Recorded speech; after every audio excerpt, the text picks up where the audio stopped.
निषेध म्हणून भारतीय जनता पार्टी संपूर्ण महाराष्ट्रामध्ये आज निषेध करत आहे आणि संपूर्णपणे महिलांना संरक्षण मिळून महिलांना सबलीकरण कसं करता येईल, महिलांचं शिक्षण चांगल्या तऱ्हेनं मोफतमध्ये कसं होईल आणि महिला एक सुरक्षित कसे राहतील म्हणून भारतीय जनता पार्टी नेहमीच काम करत आहे।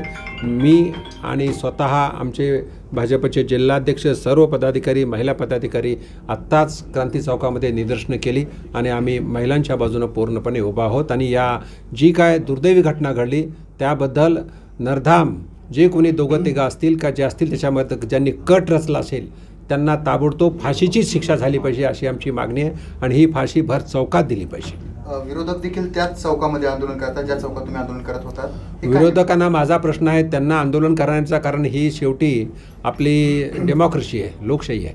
पण पश्चिम बंगालमध्ये जी घटना झाली, डॉक्टरांवरती अत्याचार झाले, तिथंसुद्धा रेप करण्यात आला, तिथं हत्या करण्यात आली, त्यावेळेस मात्र विरोधक विशेषतः काँग्रेस मूग गिळून गप बसलेला होता, तिथं त्यांना वाचा फुटली नाही।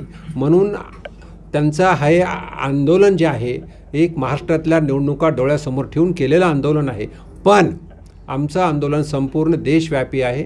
आम्ही देशव्यापी महिलांच्या पाठीमागं आहोत।